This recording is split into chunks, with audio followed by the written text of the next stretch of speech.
Hello बच्चों, कैसे हो आप सब लोग। मैं कंचन। बच्चों, कल हमने एनसीईआरटी बुक क्लास 7th का chapter social and political life में चैप्टर 2 हमने स्टडी किया था। और इसको हमने ये एक स्टोरी के साथ बाइंड अप किया था, जो मैंने हकीम शेख की आपको स्टोरी बताई थी।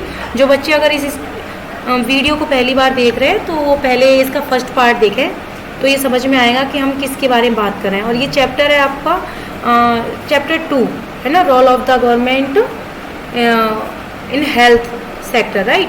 तो इसके बारे में हम इसमें बात कर रहे थे। तो इसमें मैंने स्टोरी समझाई थी कि हकीम जी के साथ क्या क्या हुआ था। तो इसी के साथ हम नीचे से इसका जो सेकंड पैराग्राफ है उसे स्टार्ट करते हैं। The cost of a cure, जैसे कि जो हमारा इलाज है, क्योर क्या होता है बेटा? इलाज। क्योर क्या होता है? इलाज होता है ना। तो जो हमारा इलाज है उसकी कॉस्ट क्या है, यानी इलाज का जितना भी जो खर्चा आता है वो क्या चीज़ आता है, क्या है, उसका हमें खर्चा जानना पड़ेगा ना। तो ये चीज़ें हमें समझाएंगी कि जो हमारे किस तरीके से किन किन चीज़ों के बारे में इलाज का खर्चा आता है, किस तरीके से आता है। क्योर मीन्स क्या होता है बेटा? इलाज। और कॉस्ट यानी कि खर्चा, इलाज के बारे में क्या खर्चा है। तो इसमें बेटा इन जो पैराग्राफ में आप देख रहे हो, इसमें कुछ pictures, you can see some pictures about 2 friends, Aman and Ranjan. तो ये अमन और Ranjan, they are good friend, ये दोनों बहुत ही अच्छे दोस्त हैं। तो जैसे ही ये सारे लोग आते हैं और ये अमन और रियान दोनों बहुत अच्छे दोस्त हैं, एकदम से अमन अपना मिलता है और ये सारी बातें अपने दोस्त से बताता है कि तू कहाँ गए थे, मैं तो तुमको बहुत दिनों से देखा ही नहीं।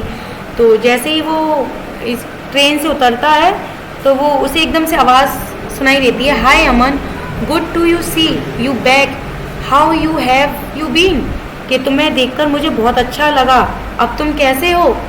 तो अमन कहता है कि मैं I had viral fever and had to go to the hospital, कि मुझे एक वायरल फीवर हो गया था, मुझे वायरल फीवर हो गया था, उसकी वजह से मुझे हॉस्पिटल जाना पड़ा। ओ मी टू, उसका जो दोस्त होता है ना अमन का, कौन, रंजन, वो भी कहता है कि भाई मुझे भी हो गया था। तो I just got back to school on Monday, मैंने अभी अभी मंडे से, सोमवार से जाना स्टार्ट किया है स्कूल। और फिर इसके बाद इन दोनों में बातें स्टार्ट होती हैं। तो जैसे जो उसका रंजन दोस्त है वो कहता है कि my daddy took me to see the doctor at the new hospital in Kingsway, it was very exciting. वो कहता है कि जो मेरे पापा हैं मुझे एक बहुत अच्छे हॉस्पिटल में लेकर गए जिसका नाम किंग्सवे था। इट वॉज वेरी एक्साइटिंग, और ये मेरे लिए बहुत ही एक्साइटिंग था, बहुत ही मज़ेदार था। देखो, जबकि उसे वो बीमार था, लेकिन क्योंकि उसके फादर से एक अच्छे हॉस्पिटल में ले गए थे, किसको? अमन को। और ये सारी बातें कौन करता है? रंजन और अमन। तो रंजन पूछता है कि तुम कहाँ गए थे, कैसे क्या हुआ था। तो कहता है अमन कि मुझे मेरे फादर वहाँ लेकर गए थे जहाँ पर एक बहुत अच्छा हॉस्पिटल है, और वहाँ पर मेरा इलाज करवाया। इसी तरीके से इन दोनों में आपस में बातें होने लग जाती हैं। तो ये दोनों आपस में बोलने लग जाते हैं कि the building looked so pause, I thought it was a 5-star hotel, daddy said that was because it was a private hospital with the best of facilities. वो कहता है अस्पताल की जो बिल्डिंग थी इतनी अच्छी थी, सो पॉज, बहुत ज़्यादा अच्छी थी, कि मुझे तो ऐसा लगा था कि जैसे ये कोई हॉस्पिटल नहीं है, कोई 5-star होटल है। इस तरीके से अमन अपने रंजन दोस्त को बताने लग जाता है। फिर डैडी हैड टू पे 500 rupees at the reception counter itself before we even met the doctor. There was nice music playing and everything was really clean and shiny. कि डैडी ने रिसेप्शन पे 500 रुपये दिए, और फिर डॉक्टर को दिखाने से पहले डैडी ने मेरे 500 रुपये पे करे रिसेप्शन पर। और इसके बाद जैसे हमने एंटर किया हॉस्पिटल्स में, तो उससे पहले एक बहुत ज़्यादा अच्छा म्यूज़िक बज रहा था, और वहाँ की जो साफ़ सफाई थी बहुत ज़्यादा एकदम नीट एंड क्लीन था, एकदम शाइनी था, ऐसा हॉस्पिटल जैसे चमक रहा। उसने पहले बताया ना कि वो हॉस्पिटल नहीं, ऐसा लग रहा था जैसे कि कोई 5-star होटल हो। इस तरीके इन दोनों में बातें होने लग जाती हैं। फिर उन दोनों में बातें होती हैं कि ये सारा जो डॉक्टर हैं उन्होंने मुझसे पूछते हैं the doctor asked for many test. जो डॉक्टर हैं उन्होंने मुझसे बहुत सारे टेस्ट करवाए, है ना, और उन्होंने मुझसे टेस्ट के बारे में पूछा कि आपने कौन कौन से टेस्ट करवाए। उसके बाद उन्होंने मुझे टेस्ट के लिए मेरा जो ब्लड निकाला, और ब्लड निकालते निकालते जो नर्स है वो मुझे पता ही, वो मुझसे बातें करती रही और कुछ जोक्स बोलती रही, तो मुझे पता ही नहीं चला कि मेरा बॉडी से कुछ खून भी निकला है। And have you here the one about Batman on reality TV. इस तरीके से जो नर्स है वो रेहान से, अमन से पूछती है, क्या आपने रियलिटी टीवी पर बैटमैन वाला कोई चुटकुला सुना है। तो इस तरीके से उससे बातें करते हुए अमन से डॉक्टर उसका खून ले लेती है, ब्लड ले लेती है for testing. And after the test फिर उसके जो टेस्ट के रिज़ल्ट आते हैं, और रिज़ल्ट के बाद उसे पता चलता है कि उसको कोई ज़्यादा परेशानी नहीं है। डॉक्टर उससे कहते हैं कि उसको ज़्यादा कोई परेशानी नहीं है, सब कुछ ठीक ठाक है, उसे तो सिर्फ एक वायरल हुआ है ना। Everything was fine and I only had viral fever, कि उसे तो सिर्फ केवल एक वायरल फीवर हुआ है। He prescribed some medicine and rest. उन्होंने कुछ उसको दवाइयाँ लिखी, प्रिस्क्राइब्ड, उन्हें उस दवाइयों के बारे में बताया और रेस्ट लेने के लिए कहा। उसके बाद ये आप column you can C in this column, and so young man this pink pill should be taken 3 times in a days. तो क्या डॉक्टर उनको समझाते हुए कहता है पेशेंट्स को कि जो पिंक वाली मेडिसिन है, जो पिंक वाली टैबलेट है, उनको आपको दिन में 3 बार लेना है बिफोर बेड टाइम। और जो वाइट वाली टैबलेट है, white tablet once before bed time, जो वाइट वाली टैबलेट है उनको सोने से पहले 1 बार लेना है। That is for the body ache. और ये थोड़ा जो बॉडी में दर्द रहता है, बॉडी एक क्या होता है बेटा, बॉडी का पेन, जो बॉडी एक है ये उसको दूर करेगी, जो वाइट वाली मेडिसिन है। This one is syrup, do not worry it is tasty. ये एक सीरप और है बेटा, इसको पीने से घबराना नहीं, डोंट वरी, है ना, इट इज़ टेस्टी, ये बहुत ही टेस्टी है। Thank you doctor, I feel better already. जो डॉक्टर है उसने अमन से इतने अच्छे से बात करी कि जो डॉक्टर से वो थैंक यू बोलता है और कहता है कि मुझे तो पहले से ही, जबकि मैं ठीक नहीं हुआ हूँ, फिर भी मुझे पहले से ही अच्छा लग रहा है। फिर आगे इसी पैराग्राफ में आपकी इन पिक्चर्स में फिर उन दोनों में आगे बातें होती हैं। You see I have been dying to tell you all about it, but what about you, which hospital did you go to. अच्छा, वो कहता है अपनी दोस्त से, रंजन से, कि ये तो मैंने अपने बारे में तुम्हें बता दिया, सारी बातें बता दी हैं, लेकिन तुम किस अस्पताल में गए थे, तुमने किस डॉक्टर को दिखाया है। It was as nice as yours at all. मतलब वो तुम्हारे जितना अच्छा हॉस्पिटल तो नहीं था, बट एट फर्स्ट अब्बा didn't want to take me because he said it would take too much time. वो तुम्हारे हॉस्पिटल की जितना तो अच्छा नहीं था, लेकिन पहले तो अब्बा, यानी कि उसके जो फादर है, अब्बा कौन है बेटा, जो उसके फादर हैं, वो पहले तो उन्हें उसे ले जाना नहीं चाहते थे, क्योंकि उन्हें पता था कि अगर वो हॉस्पिटल में जाएंगे तो it would take too much time, उन्हें बहुत ज़्यादा समय लगेगा अगर हॉस्पिटल ले जाएंगे। And it really did, we went to a big government hospital, we had to wait in a long queue at the OPD counter. वो फिर बताता है कि लेकिन फिर भी हमें हॉस्पिटल जाना पड़ा, लेकिन हमें वहाँ जो OPD की लाइन लगी थी, क्यू होता है बेटा लाइन, क्यों क्या होता है, लाइन। तो जो OPD की जो लाइन थी काउंटर पर, हमें बहुत देर तक उसमें खड़ा होना पड़ा। I had to lean on अब्बा ऑल द टाइम। और मैं तो इतना असमर्थ था कि मैं तो जो अब्बा के सहारे से ही खड़ा रहा, मुझे इतनी कैपेसिटी नहीं थी खड़े होने की, तो और लाइन में तो खड़ा होना ही पड़ रहा था हम सबको, लेकिन मुझे कैपेसिटी ना होने की वजह से मुझे पूरे टाइम, ऑल द टाइम मुझे अब्बा के सहारे खड़ा होना पड़ा। फिर आपका इन दोनों में आप बातें होती हैं फिर आपस में। फिर व्हेन योर टर्न केम, जैसे ही हमारा टाइम आया या हमारी बारी आई, तो डॉक्टर एग्जामाइन भी, तो डॉक्टर ने मुझसे भी एग्जामाइन करने के लिए कहा, जो खून की जांच करने के लिए मुझसे भी कहा। और फिर थोड़ी देर बाद हमें फिर से एक लाइन में और खड़ा होना पड़ा, फिर से हमें एक लाइन में और खड़ा होना पड़ा, जहाँ बहुत ज़्यादा क्राउडिंग थी अराउंड द टेस्टिंग रूम 2, बहुत ज़्यादा ही क्राउड था, वहाँ बहुत ज़्यादा भीड़ लगी थी टेस्ट के लिए, और हमें उस लाइन में खड़ा होना पड़ा क्योंकि हमें डॉक्टर ने कहा था। We got the test result, फिर हमें थोड़ी देर बाद 3 डेज आफ्टर 3 डेज, सोचो 3 दिनों के बाद हमें टेस्ट के रिजल्ट मिल गए। फिर उसके बाद show me his OPD care card and the test result quickly please. तो जो वहाँ एक डॉक्टर बैठी हुई थी वो कहती है कि जल्दी से मुझे अपना OPD कार्ड दिखाओ और मैं देखती हूँ कि तुम्हारे रिजल्ट क्या आए हैं। फिर थोड़ी देर बाद वो एक डॉक्टर से मिलती हैं। He seems to be suffering from a bout of viral fever, nothing to worry about, all he needs is this one fever reducing medicine. कि ये इसको वायरल फीवर हो गया है, लेकिन इसका जो रिड्यूस कर सकते हैं, रिड्यूस होता है बेटा ख़त्म करना, किसी चीज़ को ख़त्म करना, तो हम जो इसको वायरल फीवर हो गया उसकी चिंता की बात कुछ नहीं है। इसको वायरल फीवर होने की वजह से मैं कुछ मेडिसिन लिख देती हूँ, उससे इसका जो बुखार है वो ख़त्म हो जाएगा।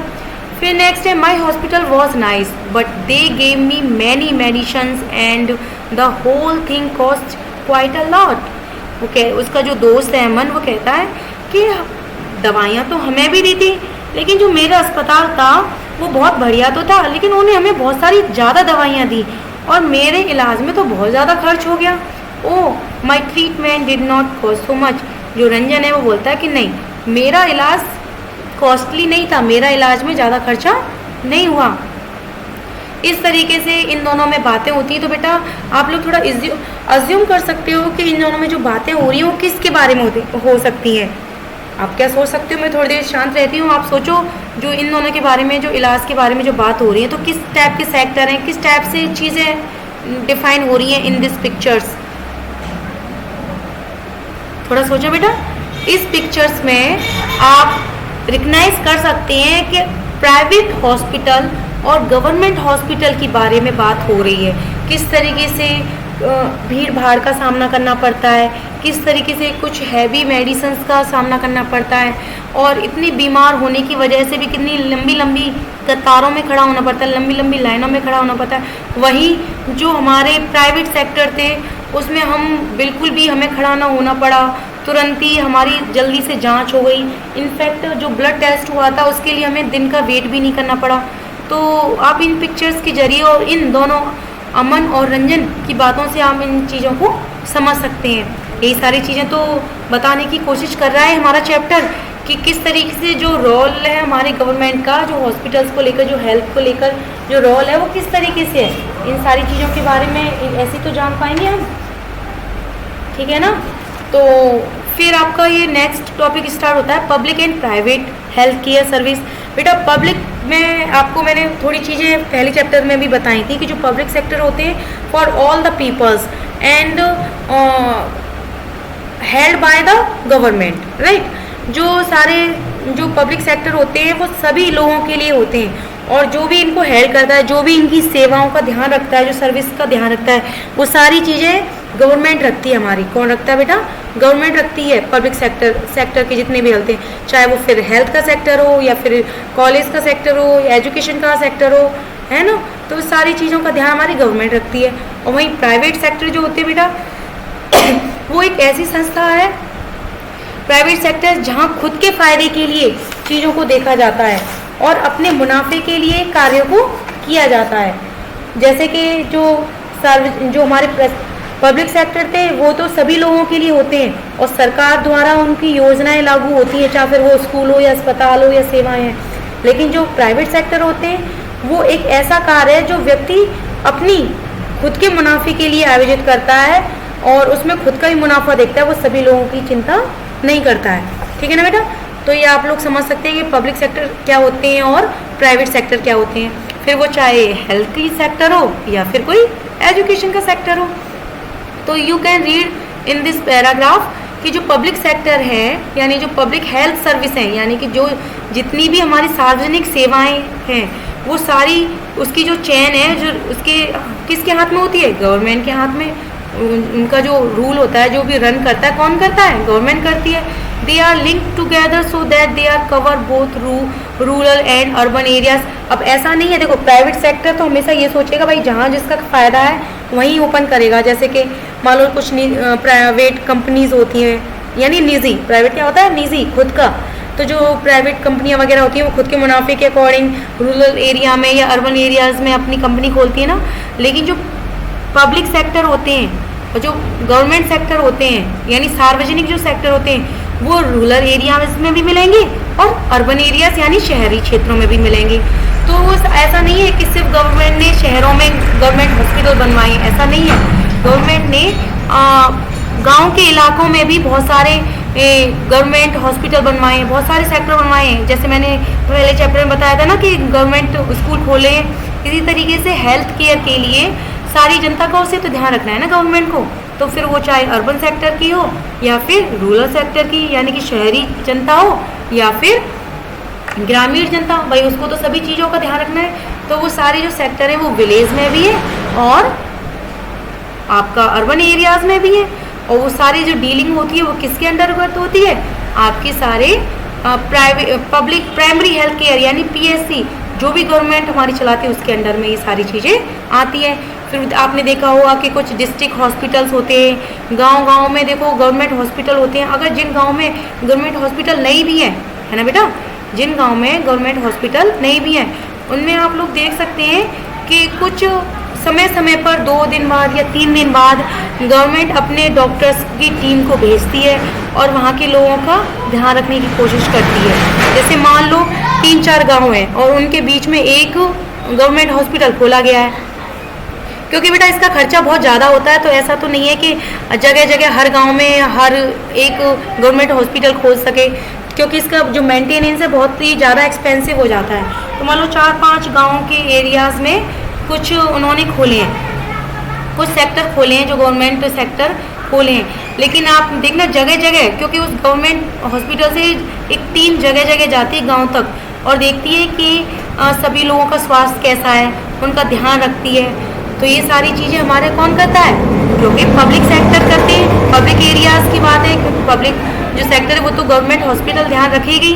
तो इसी तरीके से जो अमन है वो कहाँ गया था, एक गवर्नमेंट हॉस्पिटल में गया था ना, जो वहाँ पे बहुत ज़्यादा लंबी लाइन लगी थी, क्योंकि उसका जो खर्चा है बेटा बहुत कम आता है और जो प्राइवेट सेक्टर है उनका खर्चा बहुत ज़्यादा होता है। जैसे आपने हकीम शेख जी के बारे में स्टोरी पढ़ी थी ना, जो हकीम शेख जी को जब गवर्नमेंट हॉस्पिटल में उनको जगह नहीं मिलती है तो एक प्राइवेट हॉस्पिटल में जाते हैं और प्राइवेट हॉस्पिटल में भी क्या हुआ था कि उनको बहुत ज़्यादा उनका खर्चा आ गया था, क्योंकि उनको गवर्नमेंट हॉस्पिटल में किसी ने भर्ती नहीं कराया था, है ना। याद है ना उस कहानी में क्या हुआ था। तो ये सारी बातें ये हमें पैराग्राफ बताता है। नेक्स्ट पैराग्राफ है आपका बेटा, जो हेल्थ सर्विस है, जो हेल्थ सर्विस है is called public for many reasons in order to fulfil its commitment of providing health care to all citizens. तो जो बेटा जो हमारे पब्लिक सेक्टर होते हैं वो सारे कोई भी रीजन्स हो, कैसा भी रीजन, तो बहुत सारे रीजन से इन ऑर्डर टू फिलफिल, जो सारे रीजन होने की वजह से भी, बहुत सारे रीजन होने की वजह से भी कोशिश करती है कि ज़्यादा से ज़्यादा सिटीज़न की, लोगों की हेल्थ का ध्यान रख सके। जो हमारी सार्वजनिक सेवाएं होती हैं वो कोशिश करती हैं, जो हमारी सरकार कोशिश करती है कि सभी नागरिकों का स्वास्थ्य सेवाएं प्रदान की जाएं, उनका ध्यान रखा जाए। इसी वजह से बेटा also the resources needed to run these service are obtained from the money that we, इसी वजह से जो सरकार का जो भी खर्चा होता है वो गवर्नमेंट में, सरकार क्योंकि सबके लिए करती है तो बहुत ज़्यादा मनी खर्च हो जाती है, बहुत ज़्यादा पैसा खर्च हो जाता है। किसके लिए, कि वो लोगों का ध्यान रखती है।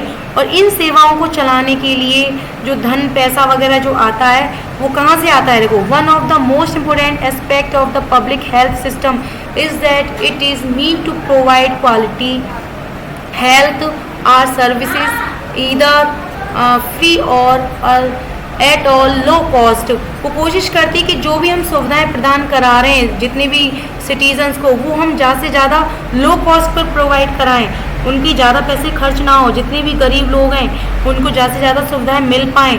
तो ये सारी जो खर्चा आता है वो किसके जरिए आता है बेटा, जो भी हम लोग टैक्स पे करते हैं, है ना, जो टैक्स हम पे करते हैं उसी के ज़रिए जो गवर्नमेंट है वो सारा जो टैक्स है वो हमारे ही हेल्थ के लिए खर्च कर देती है, या गवर्नमेंट हमारे और सिटीजन्स के लिए मेंटेन करने के लिए खर्चा कर देती है। जैसे गवर्नमेंट अब बहुत सारी दवाइयाँ होती हैं, कितनी महंगी महंगी दवाइयाँ होती हैं कुछ लोगों के पास उसके लिए वो नहीं पैसे नहीं होते हैं जिससे कि वो खरीद सके उन दवाइयों को, तो वो सारी जो डिसीज़ हो जाती है, कितनी एक्सपेंसिव मेडिसिन होने की वजह से कई सारे लोग टीबी की वजह से, मलेरिया की वजह से या हैज़ा वगैरह की वजह से मर जाते हैं ना।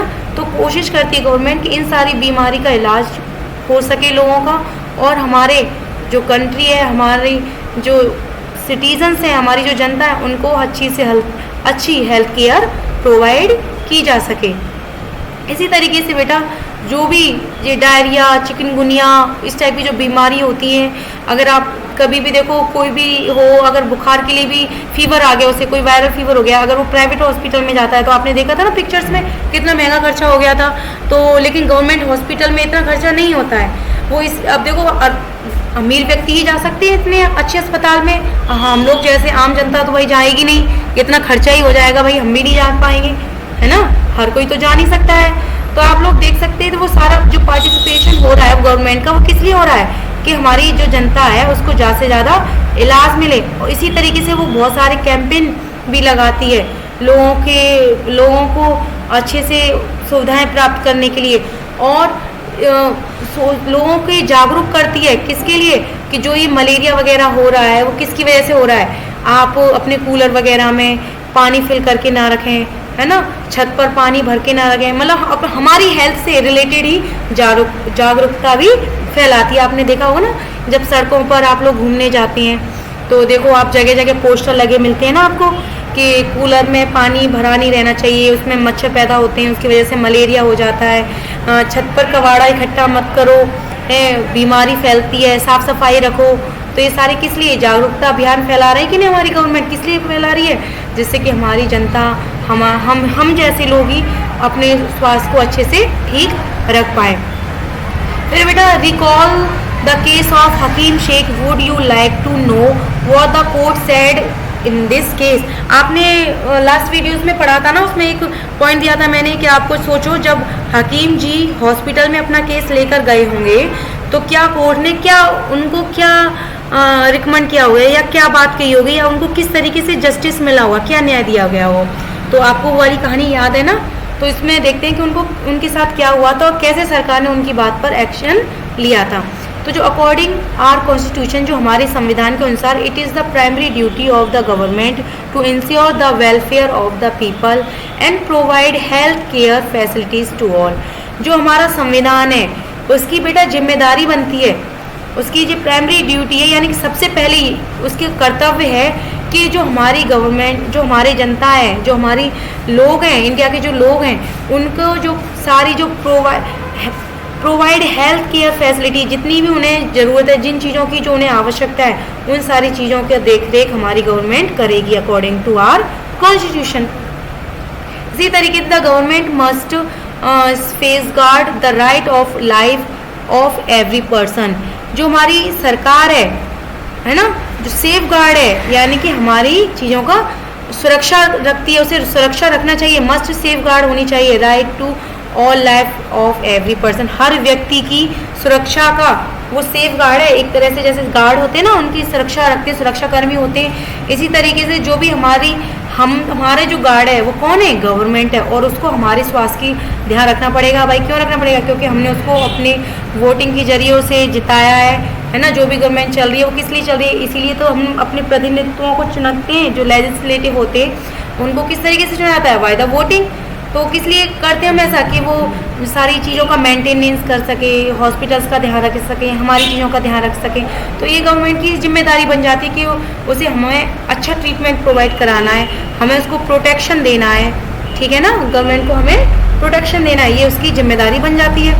इस तरीके से जो कोर्ट है, क्योंकि हकीम जी को कई सारे हॉस्पिटल से निकाल दिया गया था, इसकी वजह से जो कोर्ट है वो कहती है कि ये जो हॉस्पिटल से उन्होंने हकीम जी के साथ बहुत ज़्यादा गलत किया है, और इसकी जिम्मेदारी क्योंकि सरकार की बनती है, इसलिए जितना भी ट्रीटमेंट का जो उनको खर्चा हुआ है वो सारा खर्चा गवर्नमेंट उठाएगी, या सारा ट्रीटमेंट का जितना भी खर्चा हुआ है वो सारा किसकी जिम्मेदारी है, वो गवर्नमेंट की जिम्मेदारी बनती है। फिर बेटा आपको मैंने ये प्राइवेट हेल्थ फैसिलिटीज़ के बारे में पहले बता दिया था कि जो खुद के मुनाफे के लिए जो काम किए जाते हैं वो हमारे प्राइवेट सेक्टर में आते हैं। इसी तरीके जो प्राइवेट हेल्थ केयर है, आपने देखा होगा प्राइवेट हॉस्पिटल्स है, अब वहाँ हर कोई नहीं जा सकता, वहाँ वही लोग जा सकते हैं जिनके पास पैसा है या जो इसका पे कर सकते हैं, जो इसको पे कर सकते हैं, है ना, वही लोग जाते हैं उनके पास। तो अब देखो ये सारे जो हॉस्पिटल प्राइवेट आप देखना, ज़्यादातर जो हॉस्पिटल है वो शहरों में होंगे लेकिन गांव में नहीं मिलते हैं। क्यों भाई गांव में तो भाई लोगों के पास इतना पैसा नहीं होता है कि वो इतना खर्चा उठा सके प्राइवेट हॉस्पिटल्स का। लेकिन जो अर्बन एरियाज होते हैं, have a large number of doctors, और उनके पास देखो अर्बन एरियाज में देखो गवर्नमेंट ने भी हॉस्पिटल खोले, प्लस उसमें प्राइवेट सेक्टर ने भी हॉस्पिटल खोले, प्राइवेट डॉक्टर्स ने भी खोले, तो जिसकी वजह से उनको बहुत सारी सुविधाएं मिल पाती हैं। और लेकिन बेटा ये सुविधाएं बहुत ज़्यादा कॉस्टली होती हैं और उनको लेकिन दिक्कतों का सामना नहीं करना पड़ता है, जैसे अल्ट्रासाउंड है, एक्सरे है, इन सारी चीज़ों की सुविधा उनको आसानी से मिल जाती है। लेकिन जो अर्बन एरियाज़ होते हैं उनमें देखो आप अगर अल्ट्रासाउंड है या एक्सरे करवाना है तो हमेशा उन्हें शहरों के लिए रिकमेंड करते हैं डॉक्टर कि नहीं यहाँ पे नहीं हो पाएगा, इसके लिए तो आपको हॉस्पिटल्स में जाना पड़ेगा। जो प्राइवेट हॉस्पिटल्स में वहाँ पर इस तरीके से कार्यक्रम होती है, इस तरीके से जो उसके जो टेस्ट वगैरह किए जाते हैं। तो देखो किस तरीके से रोल है जो गवर्नमेंट का, किस तरीके से हेल्थ केयर में रोल आता है, ये आपको प्राइवेट सेक्टर को समझाया। आप ये इस पिक्चर्स में देख सकते हैं, एक ये गवर्नमेंट हॉस्पिटल की पिक्चर्स है जिसमें बच्चा बीमार है और किस तरीके से एक सीट पर लेटा हुआ है ना। आपने देखा होगा कभी भी प्राइवेट हॉस्पिटल में क्या कभी सीट पर इस तरीके से लेटाते हैं, या कोई भी व्यक्ति जब बीमार होता है क्या उसके साथ इस तरीके से व्यवहार किया जाता है? नहीं किया जाता बेटा। आप क्यों? क्योंकि वहाँ की फीस भी बहुत महंगी है। लेकिन यहाँ मजबूरन गवर्नमेंट को इस तरीके से करना पड़ता है क्योंकि ना तो इतनी सारी फैसिलिटीज़ है, हालांकि हमारे पास बहुत सारे डॉक्टर्स हैं, बहुत सारी आपके मेडिकल केयर सेंटर भी हैं, लेकिन फिर भी क्योंकि पॉपुलेशन ज़्यादा उसकी वजह से ये सारी सुविधाएं हम ढंग से अच्छे से प्रोवाइड नहीं करा पाते हैं अपनी सिटीजन्स को। तो इसी तरीके से एक बेटा यूनिसेफ एक संस्था है, वर्ल्ड ऑर्गेनाइजेशन है, जो कि हमारे जो चिल्ड्रंस की केयर का ध्यान रखती है। जैसे कि जिन कंट्रीज़ में पैसा नहीं है या जिन कंट्रीज़ में डॉक्टर्स नहीं है, जिनके पास हॉस्पिटल्स नहीं है, तो यूनिसेफ अपने जरिए कुछ मनी प्रोवाइड कराता है कंट्रीज़ को, और वो हेल्थ किसके लिए कराता है, जिससे कि जो महिलाएं हैं, जो बच्चे हैं, तो उनको अच्छे से जो सुविधाएं मिल सकें। इस तरीके जो यूनिसेफ है वो हमारे इंडिया में भी पैसा देती है कि भाई अपने कंट्री के लोगों को स्वस्थ रखिए, या फिर आप कह लीजिए जैसे पाकिस्तान है, अफ़गानिस्तान है, इन देशों में भी पैसा भेजती है गवर्नमेंट ये यूनिसेफ, जिससे कि वहाँ के लोगों का भी ध्यान रखा जा सके। तो बेटा मैंने कोशिश की है कि आपको ये प्राइवेट सेक्टर और ये गवर्नमेंट पब्लिक सेक्टर है उनमें डिफरेंट करने की, और प्राइवेट हेल्थ फैसिलिटीज़ क्या होती हैं और पब्लिक हेल्थ फैसिलिटीज़ क्या होती हैं, आप इन वीडियो के ज़रिए अच्छे से समझ पाएंगे। फिर इसी के नीचे बेटा आपका जो नेक्स्ट पैराग्राफ है, ये जो पिक्चर्स है ये दिल्ली के एक अस्पताल की पिक्चर्स है कि किस तरीके से पेशेंट का जो ट्रीटमेंट चलता है, किस तरीके से उसका ध्यान रखा जाता है। लेकिन ये जो पिक्चर्स है वो एक प्राइवेट हॉस्पिटल की पिक्चर्स है, नॉट इन गवर्नमेंट, क्योंकि आपने गवर्नमेंट हॉस्पिटल में से तो आपको पता ही है कि इतनी सारी फैसिलिटी प्रोवाइड होती ही नहीं है, या इतने अच्छे से डॉक्टर कहाँ ध्यान रखते हैं, क्योंकि लॉट्स ऑफ पॉपुलेशन, तो इसी वजह से ये ध्यान नहीं रख पाते हैं ना बेटा। तो ये सारी चीज़ें आप इसको देख सकते हैं कि आप किस तरीके से हमारे यहाँ today the presence of private facilities can be seen all around, किस तरीके से हमारे आसपास की जो हॉस्पिटल्स हैं वहाँ पे किस तरीके से आप अपना खुद का घूम कर जा सकते हैं, कि किस तरीके से एक फाइल आप अपने एक नोट लिख सकते हैं और आप कमेंट बॉक्स में कमेंट भी कर सकते हैं कि जो आपने प्राइवेट हॉस्पिटल्स में अगर कभी विजिट किया हो। अभी तो मत जाना बेटा क्योंकि कोविड-19 का पीरियड है, कोविड-19 चल रहा है, बहुत ज़्यादा वायरल हो रहा है, लेकिन है ना, तो अभी तो मत जाना कोई भी बच्चा हॉस्पिटल्स। लेकिन आप इसमें देख सकते हैं कि अगर कभी आपने सुना हो या इससे पहले कभी गए हों तो आप इसको थोड़ा ये लिखकर पैराग्राफ आप पोस्ट कर सकते हैं इसमें कि जो प्राइवेट सेक्टर होती है वहाँ कितनी केयर होती है, या गवर्नमेंट सेक्टर होते हैं वहाँ की क्या फैसिलिटीज़ है। You can make a note about this. फिर बेटा आपका ये next, health care and equality is adequate health care available to all, यानी स्वस्थ जो सेवाएं हैं और इक्वालिटी यानी कि समानताएं, हेल्थ केयर जो हमारी स्वास्थ्य सेवाएं, इक्वालिटी जो समानता है। तो is adequate health care available to all, तो क्या सबके लिए ये सारी सुविधाएं प्रोवाइड कर सकती है गवर्नमेंट, या ये सारी सुविधाएं जितनी भी हमारे इंडिया में प्रोवाइड की जा रही हैं वो सबको मिल पा रही हैं? इन पैराग्राफ में हम इसको स्टडी करेंगे। तो ये कह रहा है बेटा, in India we face a situation where private service are increasing but public service are not.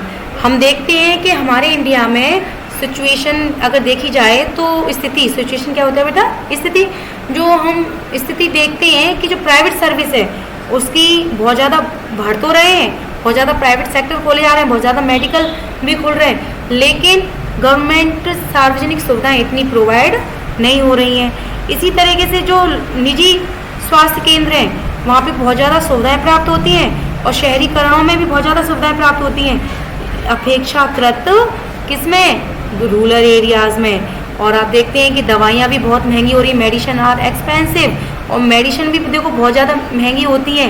Many people can not afford, बहुत सारे लोग ऐसे हैं जिनको ये खरीद नहीं सकते हैं। जबकि जब परिवार में कोई बीमार होता है तो उन्हें कभी कभार तो ऐसा होता है to borrow money when there is an illness in the family. जब भी कोई परिवार में बीमार होता है तो कभी कभी तो ऐसी नौबत आ जाती है कि उनको कर्ज लेना पड़ जाता है, पैसे उधार लेने पड़ जाते हैं। किस लिए? क्योंकि इलाज इतना महंगा है, मेडिसिन इतनी महंगी है, और गवर्नमेंट हॉस्पिटल तक जाने के लिए कभी कभी वहाँ पे सुविधाएं नहीं हो पाती हैं, जिनकी वजह से हमें प्राइवेट हॉस्पिटल जाना पड़ता है। और जब प्राइवेट हॉस्पिटल में अगर किसी गरीब व्यक्ति को जाना पड़ेगा तो बेटा उसके लिए, इलाज के लिए तो पैसा लेना ही पड़ेगा ना। एक तो हम देखते हैं कि वैसे ही उनके पास खाने के लिए, इतनी पॉपुलेशन है हमारे यहाँ कि वैसे ही उनके पास खाने के लिए खाना नहीं है, घर पे खाने के लिए नहीं होता है, लेकिन फिर भी एक तो उनके पास वैसे ही खाना नहीं होता, ऊपर से उनको अगर कोई बीमार पड़ जाता है तो उसके लिए उन्हें पैसा वगैरह लेना पड़ता है, या कह लो ऋण लेना पड़ता है, बोरो करना पड़ता है, पैसा उधार लेना पड़ता है। इसी तरीके से हमारी ये गवर्नमेंट ने थोड़ा हेल्प करने की कोशिश की है कि जब ये दवाइयाँ महंगी मिलती है और लोगों को पैसा बहुत ज़्यादा लेना पड़ता है, तो गवर्नमेंट सोचती है कि उसने एक स्कीम चलाई है, जन औषधि मेडिकल स्टोर्स, दाम कम और दवाई उत्तम। यानी यहाँ जो दवाइयाँ मिलती हैं बेटा, जब भी आप कभी आपको दवाइयाँ अगर महंगी मिल रही है किसी स्टोर पर, तो आप कोशिश करें कि आपके आसपास का अगर जन औषधि केंद्र मिल जाता है तो वहाँ से अगर आप मेडिसिन परचेज़ करेंगे तो वो आपको अफोर्डेबल हो जाएंगी, आप उनको खरीद पाएंगे। इतनी महंगी दवाइयाँ नहीं होती हैं अदर मेडिकल केमिस्ट की दुकान से, अदर मेडिकल सेंटर के से इन यहाँ की दवाइयाँ थोड़ी सस्ती हो जाती हैं। तो ये सारी कितनी सारी प्रॉब्लम्स का सामना करना पड़ता है, जबकि हमारे पास कितने सारे सेक्टर्स हैं, प्राइवेट सेक्टर हैं, गवर्नमेंट सेक्टर हैं, कितने सारे मेडिकल्स हैं, इन सारी चीज़ों का हमें सामना करना पड़ता है। कई बार तो ऐसा होता है कि जो मैंने बताया था ना आपको कि गाँव तक कई सारे हॉस्पिटल नहीं होते हैं, फिर भी वहाँ तक जाने के लिए जनता कभी हॉस्पिटल्स में जाने नहीं जा पाते हैं कुछ लोग, तो जो गवर्नमेंट है वो अपनी वैन या बस पहुँचाती है लोगों तक, और कुछ लोग तो इसी को भगवान की तरह मानते कि भाई चलो ये तो आखिर वैन तो आई, कम से कम हमारे कुछ लोग तो इलाज करेंगे। इसी तरीके से आप इस पिक्चर्स में देख सकते हैं कि एक महिला है, एक गर्भवती महिला है ना, प्रेग्नेंट लेडी है, और उसको देखो गांव से पैदल दूर जाना पड़ रहा है। क्यों? अच्छे डॉक्टर्स की दिखाने की वजह से, क्योंकि उसके गांव में अच्छे डॉक्टर्स नहीं है, उसकी वजह से इन सारी चीज़ों का उन्हें सामना करना पड़ता है। तो इस तरीके की सिचुएशन आप अच्छे से इसे रीड करें और समझ पाएंगे कि किस तरीके से पुअर लोगों के साथ होता है, या हम जैसे गरीब लोगों के साथ इस तरीके से चीज़ें होती हैं। लेकिन अगर प्राइवेट हॉस्पिटल में, अर्बन एरियाज़ में ऐसी असुविधाओं का सामना नहीं करना पड़ता है। व्हाट कैन बी डन, अब क्या किया जा सकता है? देखो मैंने बताया था ना, कुछ सारी फैमिलीज ऐसी होती हैं जो पैसे नहीं होते हैं, उनको क्या करना पड़ता है, पैसा उधार लेना पड़ता है ना। तो अब इन सारी चीज़ों के लिए हम क्या कर सकते हैं, इस चीज़ के बारे में आप सोच सकते हैं। अब ये व्हाट कैन बी डन, हम इसके लिए क्या कर सकते हैं, राइट? इस चीज़ों के लिए क्या किया जा सकता है, जो इतनी असुविधाएं हो रही हैं लोगों के लिए, इसके लिए क्या किया जा सकता है? तो there is little doubt that the health situation of most people in our country is not good. इनमें से इससे कोई संदेह नहीं है, मतलब कोई डाउट नहीं है, ऐसा कोई संदेह नहीं है कि हमारे देश में जो दशा है लोगों की बहुत ज़्यादा कैसी है, अच्छी नहीं है, not good. It is the responsibilities of the government, ये रिस्पॉन्सिबिलिटी है गवर्नमेंट की कि जो प्राइवेट क्वालिटीज़, जो प्राइवेट हॉस्पिटल्स में जो क्वालिटीज़ मिल रही हैं वो गवर्नमेंट हॉस्पिटल्स में भी प्रोवाइड की जा सकें, जिससे कि लोग उनका जो स्वास्थ्य है अच्छे से हो सके, उनके जो देख रेख है उनकी अच्छे से हो सके, जो सुविधाएं हैं उनको दूर दूर इलाकों तक पैदल होकर जाना पड़ता है, उन सारी सुविधाओं का गवर्नमेंट ध्यान रख सकती है। इसलिए जो लोग हैं स्वास्थ्य की दशा सुधारने के लिए ये उन्हें दोनों तरफ से कार्य करना पड़ेगा, यानी कि लोगों को भी कदम उठाना पड़ेगा और गवर्नमेंट को भी कदम उठाना पड़ेगा। जैसे कि आपको मैं एक छोटी सी ये स्टोरी है केरल के बारे में, कि जो केरल आपको पता है ना सबसे ज़्यादा शिक्षित लोग आपको यहाँ मिलते हैं, आपने देखा होगा। तो ये केरल में क्या हुआ कि जब 1996 में जब हमारा बजट आया तो उन्होंने क्या हुआ कि जितना पैसा केरल को दिया गया था उसके डेवलपमेंट के लिए, तो उसने क्या किया कि 40% पैसा उसने हेल्थ सेक्टर में प्रोवाइड करा दिया। तो वहाँ पे देखा गया कि जो वहाँ के जो रूरल एरियाज़ हैं और अर्बन एरियाज़ हैं वहाँ पे जो 40% पैसा बेटा बहुत होता है, थोड़ा नहीं होता है। तो जब 40% पैसा उन्होंने लगाया तो उन्होंने देखा कि उन्होंने डेवलपमेंट करने के लिए वाटर साफ़ होना चाहिए, पानी साफ़ हो, खाना स्वच्छ हो, और वुमेन्स की डेवलपमेंट के लिए, एजुकेशन के लिए उन्होंने पैसा खर्च किया, जिससे उसमें चेंजेस भी आए। और आप देख सकते हैं कि वहाँ का जो स्वास्थ्य एरिया है better than other state, right. But in सारी चीज़ों के साथ साथ और भी चीज़ों का भी तो ध्यान रखना पड़ेगा। तो ये सारी चीज़ें तो गवर्नमेंट ने अच्छी कर दी, लेकिन उसके इन्फ्लुएशन हो गए, उसकी कुछ डिसएडवांटेज भी हो गए हमारे लिए, कि ये सारी सुविधाएं तो एजुकेशन अच्छा हो गया है ना, हॉस्पिटल अच्छे हो गए, लेकिन इसके साथ साथ ही और भी चीज़ें समस्याओं दूर नहीं कर पाए हम। तो ये कुछ समस्याओं के बारे में और भी जैसे समस्याएं जैसे पॉपुलेशन है ना, और आपका एग्रीकल्चर सेक्टर है, इसमें हमें थोड़ा घाटा हो गया। तो इस टाइप की जो कुछ और समस्याओं का सामना करना पड़ा, लेकिन उसके साथ साथ जैसे आंगनवाड़ी है और एजुकेशन सेक्टर है, वाटर है, फूड है, इन सारी चीज़ों में हमने डेवलपमेंट कर लिया इन केरल 1996 में। तो ये सारी चीज़ें आप, ये साइट है केरल की, आप यहाँ जाके विजिट कर सकते हैं कि 1996 में क्या क्या हुआ था, किस तरीके से ये चीज़ें हुई थी।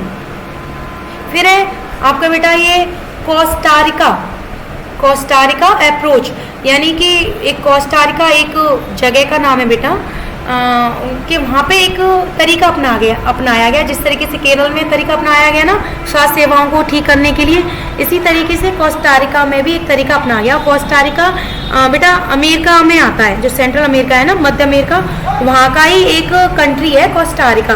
तो वहाँ पे वहाँ की जो गवर्नमेंट है उसने क्या डिसाइड किया कि जो हम जितना खर्चा अपनी मिलिट्री सर्विस में करते हैं, अब हम वो खर्चा मिलिट्री सर्विस में नहीं करेंगे, और हम ज़्यादा से ज़्यादा जो अपना खर्चा है वो हम स्वास्थ्य सेवाओं में लगाएंगे, यानी कि हम अपने यहाँ के लोगों का स्वास्थ्य का ध्यान रखेंगे, लेकिन उसमें हम मिलिट्री में खर्चा नहीं करेंगे। तो उन्होंने देखा कि वाकई में जो वहाँ के जो लोग हैं वो पूरे वर्ल्ड में सबसे ज़्यादा स्वस्थ लोग कोस्टारिका के रहते हैं, क्योंकि बिकॉज ऑफ गवर्नमेंट ने ऐसी स्कीम अपनाई है। इसी तरीके से बेटा हमारी गवर्नमेंट को भी इसी तरीके से स्कीम अपनानी पड़ेंगी, जैसे कोस्टारिका का नॉलेज, एजुकेशन और हेल्थ सेक्टर अच्छा हो गया। उन्होंने अपनी जो सिटीजन्स हैं उनको सेफ ड्रिंकिंग वाटर दिया, और सैनिटाइजेशन दिया, न्यूट्रिशन दिया, हाउसिंग अच्छे से, पोषण, साफ़ सफाई की उनको ध्यान रखा, जिससे की वजह से उनके जो एजुकेशन भी अच्छा हो गया और वहाँ पे लोग कम बीमार पड़ने लगे। तो इस तरीके से हमारी गवर्नमेंट को भी कुछ स्कीम अपनानी होगी, और इसी के ज़रिए हम कह सकते हैं कि तभी हमारी गवर्नमेंट इन सारी चीज़ों का ध्यान रख पाएगी। आई होप आपको ये एक्सप्लेनेशन अच्छा लगा हो बच्चों, और आप इसको एक बार समझ में नहीं आया हो तो आप उसको दोबारा भी स्टडी कर सकते हैं। इसमें मैंने कोशिश की है कि आपको ये सिंपल वे में अच्छे से समझाने की। ओके बेटा, आप इसको समझें और इसको अच्छे से स्टडी करें, और मैं समझती हूँ कि आपको ये सारी चीज़ें समझ में आई होंगी, और आपको गवर्नमेंट के रोल भी, प्राइवेट सेक्टर, पब्लिक सेक्टर, इन सारी चीज़ों में डिफ्रेंशिएट कर सकते हैं। ओके बेटा, तो अभी इसमें तो आपका सिर्फ एक्सप्लेनेशन है, क्वेश्चन आंसर के लिए एक अलग से वीडियो आएगी, बट पहले जब तक आप पढ़ते रहें और अपनी स्टडी को स्टॉप ना करें। ओके बेटा, ओके, टेक केयर, बाय।